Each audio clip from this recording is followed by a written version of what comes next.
Aquí en el estudio de la FM de la Calle con María de los Ángeles Rosón para hoy enfocarnos o darle continuidad a la charla sobre los temas vinculados a las universidades. Recuerdo que alguna vez terminamos charlando en que, bueno, todo bien, se sanciona una ley y el gobierno incumple, y entonces, ¿qué? ¿No? Y más o menos en esa situación estamos con este tema. ¿Cómo andás? Gracias por acercarte. Hola, ¿qué tal? Muchas gracias. Sí, tal cual.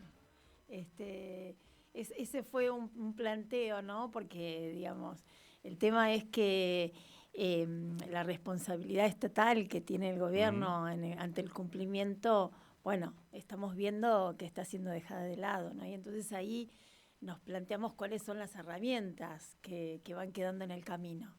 Todas las causas que se están dando en este último tiempo, desde que pertenecen a la reforma laboral, como esta presupuestaria con el tema de las universidades públicas, bueno, tienen sus vaivenes, sus idas y vueltas, y están utilizándose todos los recursos judiciales que se tienen al alcance. Y bueno, y en lo último que ha sucedido respecto de las universidades es que la Corte Suprema ha recibido la causa, el amparo que se había presentado, y bueno, y a partir de ahí veremos cuál será esa resolución. Es un tema que corresponda a la Corte. ¿Por qué? Digo, porque pienso, acá vos claramente tenés una discusión en torno a distintos poderes del Estado en la cual alguien debe terciar, ¿no? Porque el Congreso ya opinó lo que opina, ya falló o resolvió lo que resolvió dictando leyes, y el Ejecutivo, no sé qué validez tienen desde tu mirada los argumentos también para no ejecutar esa ley. No.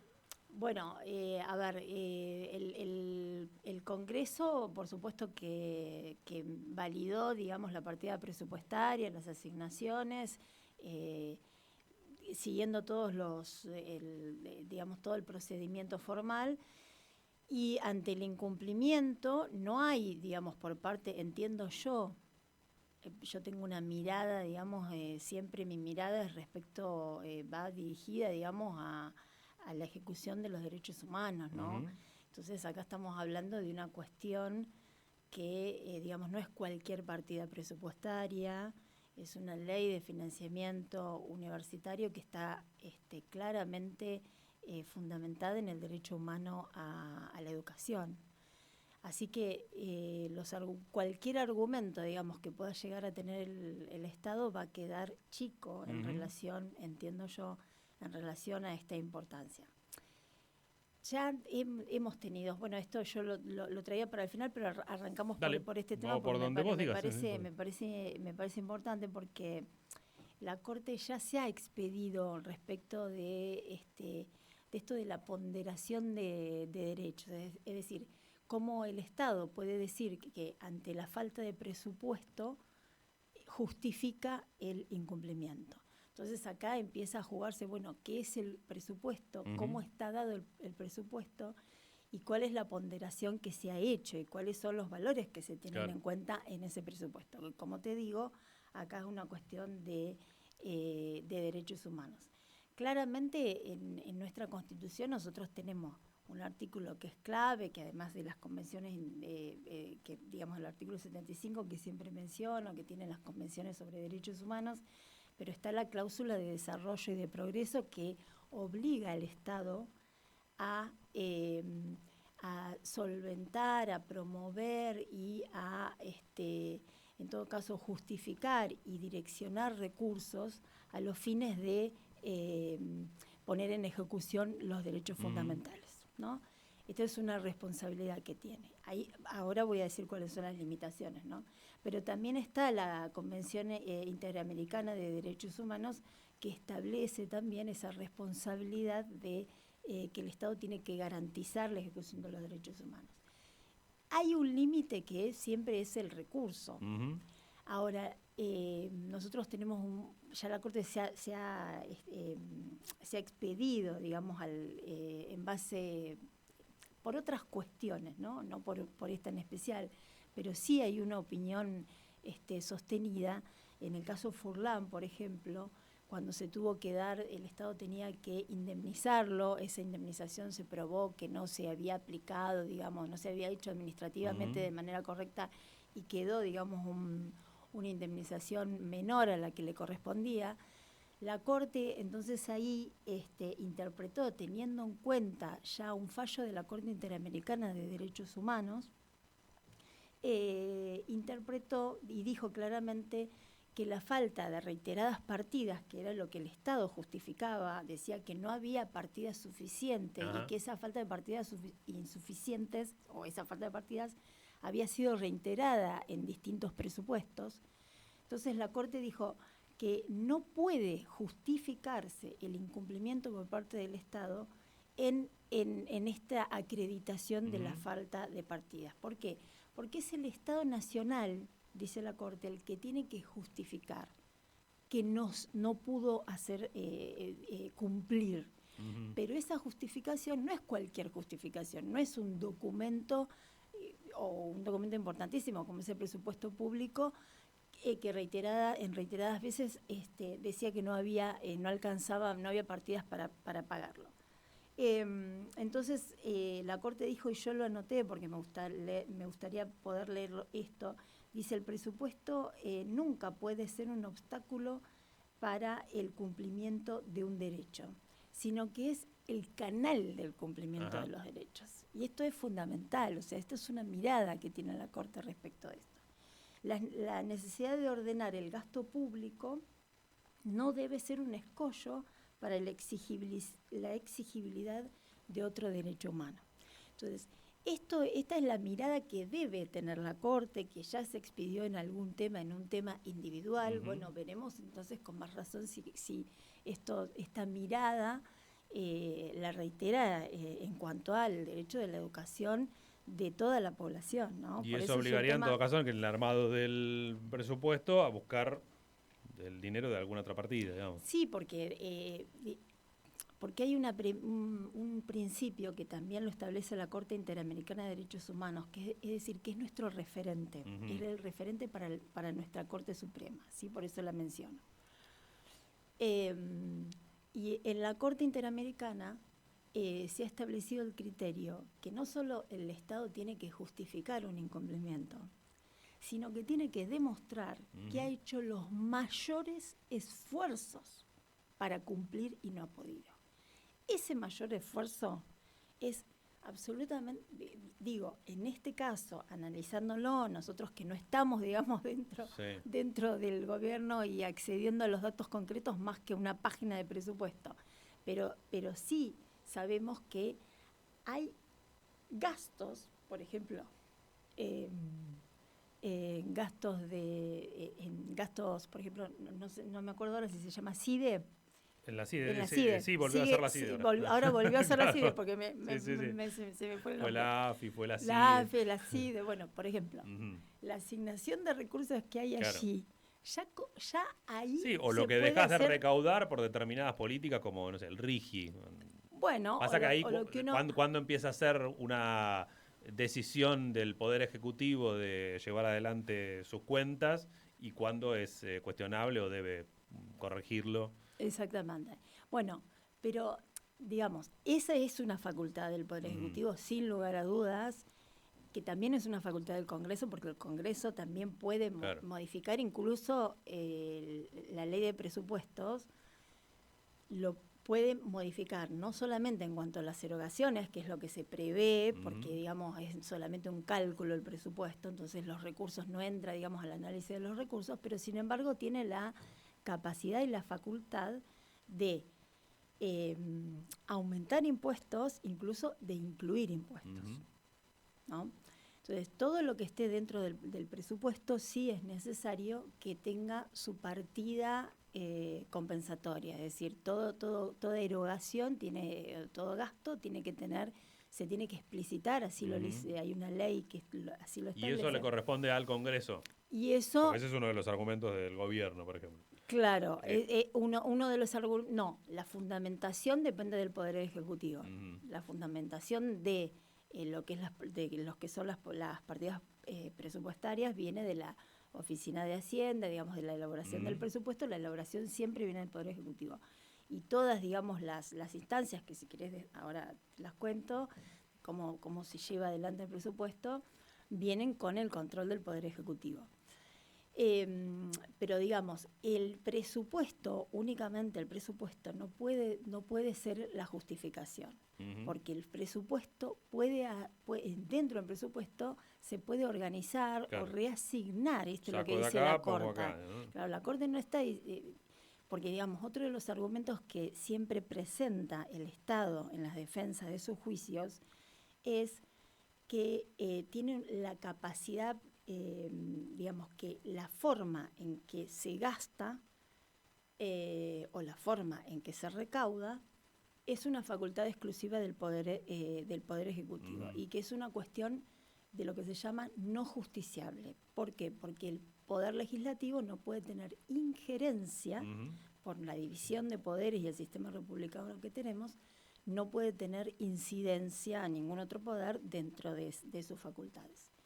Y esto, digamos, no es real, es decir, no hay una injerencia. Los poderes están justamente para contraponer los abusos de poder.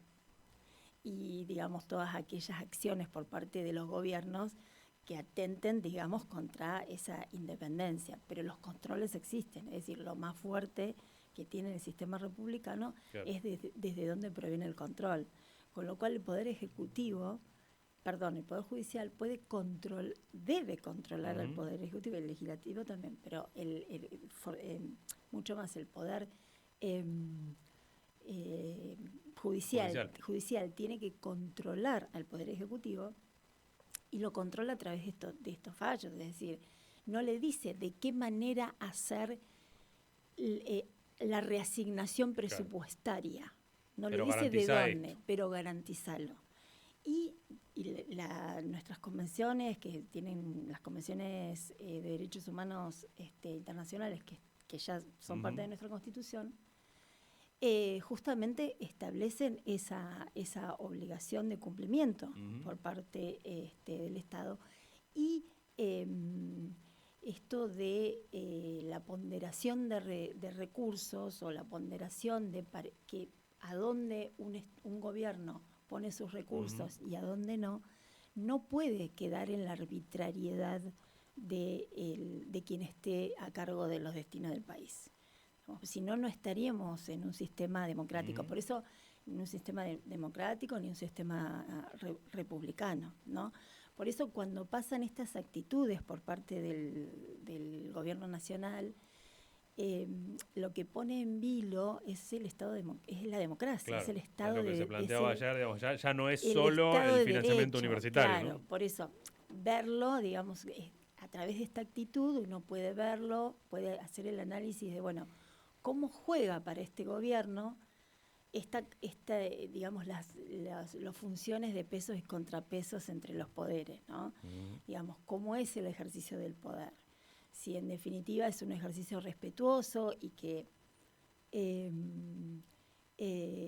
pone en funcionamiento la democracia, o es un ejercicio autocrático, más bien, que se hace lo que el presidente quiere. Esto también da para analizar el funcionamiento del presidencialismo en nuestro sistema, ¿no? Cuáles son los recursos que hay legales o constitucionales para frenar este presidencialismo. Y los recursos son estos, son los que se están poniendo hoy, digamos, no están todos utilizados. Llegó, por ejemplo, en el caso de la Ley de Financiamiento Universitario a la Corte, como dijimos.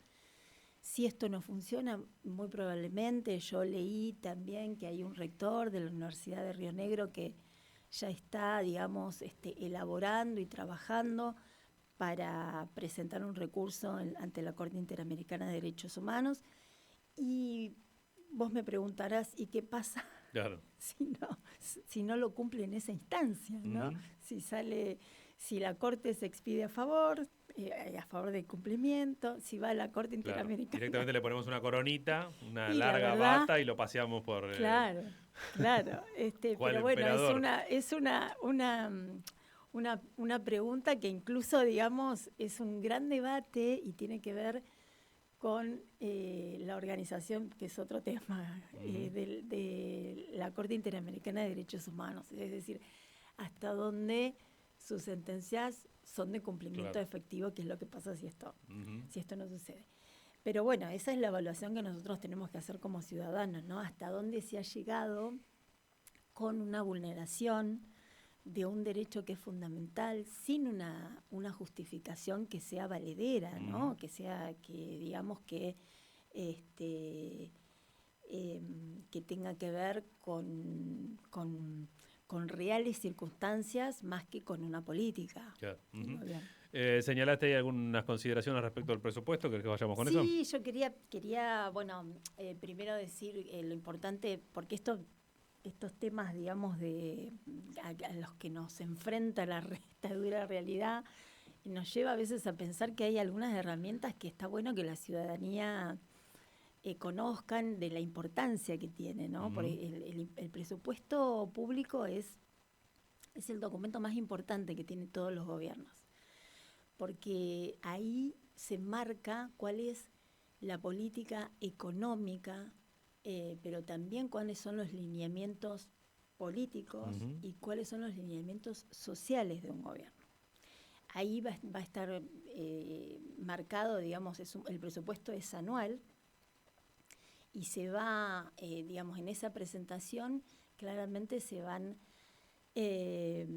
va a permitir la lectura de cuáles son las erogaciones para las cuales el gobierno entiende que son necesarias, ¿no? Los gastos, cómo se asignan los bienes públicos y cómo también la forma de la recaudación, ¿no? Cómo se hace de los recursos para poder afrontar. Sabemos que los mayores recursos, los más importantes que tiene un gobierno son los recursos impositivos. Pero no son los únicos, también están las empresas del Estado con las rentas de los bienes públicos, en fin. Hay un montón de recursos que tiene el Estado, pero que los va a volcar en ese presupuesto y los va a asignar. Entonces, de la lectura del presupuesto, inclusive uno puede decir frente a qué tipo de gobierno, frente a qué política estamos. Más allá de lo que diga, ¿no? Exacto. ¿A dónde más realmente allá de lo que diga, absolutamente. Porque en este caso te digo que me parece que hay un gran sinceramiento, me parece que no hay nada que ocultar, pero en otros gobiernos sí se ha ocultado. Pero por supuesto que si nosotros analizamos que hay una mayor tendencia a la atención de las cuestiones sociales, pues entonces vamos a estar ante un gobierno social, digamos, que tiende a ser, o a un gobierno liberal, donde estén ajustadas los presupuestos para las asignaciones de los jubilados y todas las asignaciones sociales en general. Pero bueno, las decisiones que se toman dentro de ese presupuesto van a afectar directamente a la ciudadanía. Porque, en definitiva, esto de que cada necesidad es un derecho, que es así, yo comparto esa mirada, los derechos tienen costos. Y esto es lo que va a estar plasmado en el presupuesto, ¿no? Y de qué forma asistirlos. Y el presupuesto tiene bases constitucionales, por supuesto, que es el artículo 4, donde dice que el gobierno federal va a atender a todos los gastos de la nación y va a asignar cuáles van a ser los recursos. Y también el artículo 75, que faculta al Congreso de la Nación a sancionar la ley presupuestaria. O sea, el presupuesto es un acto legislativo propiamente dicho, pero van a ser, como te decía recién, del Poder Ejecutivo. Es decir, antes del 15 de septiembre de cada año, el Poder Ejecutivo va a presentar un proyecto, va a elaborar un proyecto, generalmente es desde marzo hasta septiembre, tiene todo ese tiempo para elaborar el proyecto para el próximo año, ¿no? En el 25 se presenta el proyecto para el 2026. Y a partir de ahí, esto lo hace el Poder Ejecutivo, lo hace con la intervención de la Oficina de Hacienda Pública y la intervención de Jefatura de Gabinete. ¿Por qué? Porque es el jefe del gabinete, que es el responsable político de nuestro país, que está muy en boga hoy. Sí, muy nombrado, no quiero más nombrarlo, pero bueno, esta es la realidad. Él es el responsable político de nuestro país, es el que va a presentarlo, tiene la obligación de presentarlo al Congreso. Sí. Esto antes tiene que estar aprobado por todos los ministerios y el presupuesto consta de un montón de otros anteproyectos de todas las jurisdicciones nacionales que se te ocurran, más incluso las organizaciones no gubernamentales, no centralizadas, como es la universidad, ¿no? Que es una universidad pública. Bueno, ahí todas las universidades presentan, centralizan, digamos, un presupuesto y lo presentan a los fines de que integre ese presupuesto. Toda esa elaboración lleva la aprobación de los ministros, la aprobación del jefe de gabinete, pero por supuesto la aprobación del Poder Ejecutivo. Claro. Y sigue los lineamientos del Poder Ejecutivo, ¿no? Entonces, de ahí surge que luego eso va a pasar al Congreso. Una vez que pasa al Congreso, tiene el trámite de una ley común. Es decir, que el Congreso puede modificarla. Hoy te decía, bueno, ¿qué puede modificar? Y las erogaciones, en principio, las partidas, pero también puede crear algún impuesto.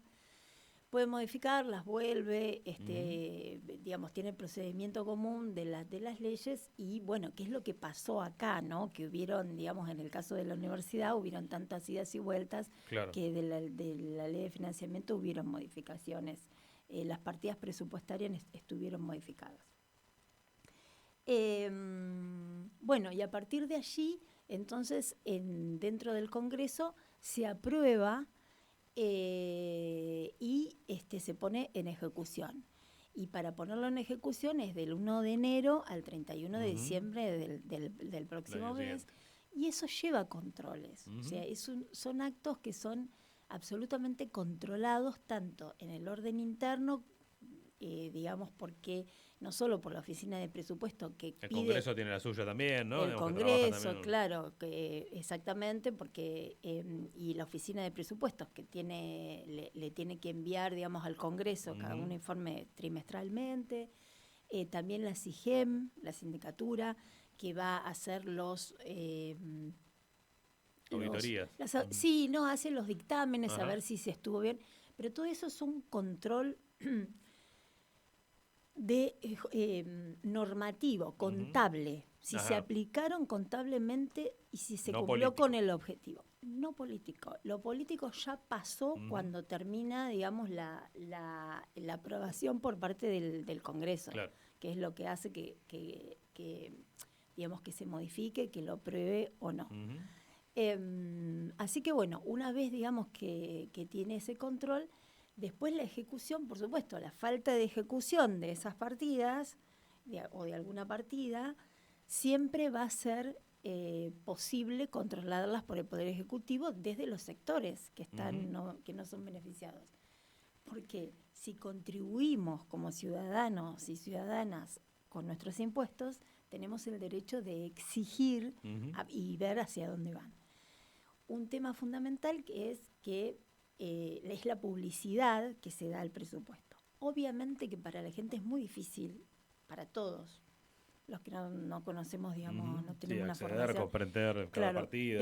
Pero es importante para que se vea, digamos, uno puede entrar a la página del Gobierno Nacional, pone presupuesto y sale, y es importante la complejidad que tiene. Pero también están las partidas y la comparación, digamos, con los montos, digamos, una cuestión numérica. El que lo quiere comparar y sabe, se va a dar cuenta, o sea, cuánto se designó en el 2025, claro, cuánto en el 2024 a la educación, ¿no? Entonces, bueno, hay que, eso, digamos, en eso el gobierno cumple y lo tiene a su disposición.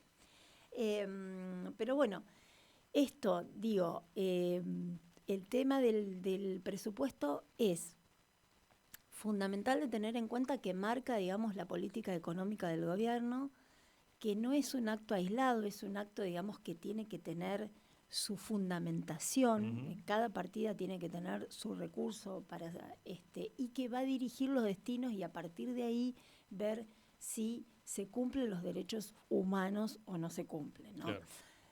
Acá esa dirección sería mantener el equilibrio fiscal. La discusión en todo caso será si eso es a costa de derechos humanos o no, ¿no? Exactamente, porque justamente es atinadísimo lo que decís, porque este gobierno lo que hizo fue, su discurso fue déficit cero. Uh-huh.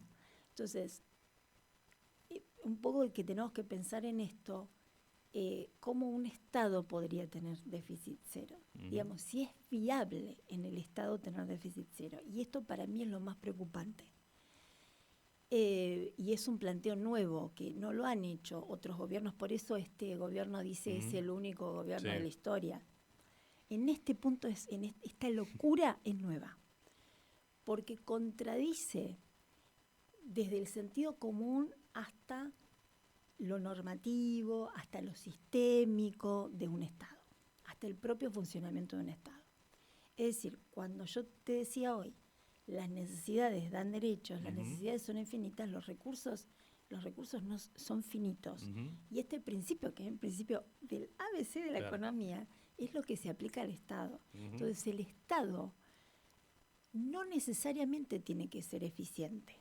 Si el término de eficiencia es costo-beneficio, no necesariamente, porque lo que tiene que hacer el Estado es poner el hincapié en el beneficio, porque está cumpliendo un interés público, un interés social, que es el bienestar de la población. Entonces, si para ello el Estado debe ser deficitario, debe serlo. Esta es, digamos, es duro decirlo porque parece que uno está a favor de que las cosas no funcionen. No. Debe serlo, debe endeudarse, debe generar políticas que quizá en algún punto no la pueda cumplir, pero en pos de hacer las prioridades, porque tiene que hacer una ponderación. Y esa ponderación no es arbitraria, no debe ser arbitraria de acuerdo al que le toca, digamos, por los votos, sino que esa ponderación tiene que ser de acuerdo a los cánones internacionales que tenemos y los paradigmas de los derechos humanos y de los derechos sociales.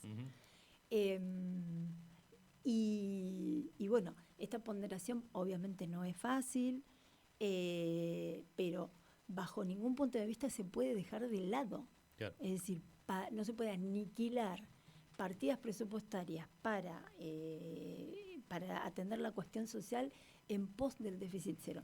No existe. Sí, que encima te terminas endeudando, pero nunca ves los resultados de ese dinero que ingresa, digamos, porque alguien lo aprovecha. Claro, pero y además porque, digamos, ni siquiera los estados liberales lo hacen. Claro. O sea, eso es una contradicción en sí misma, a eso me refiero, ¿no?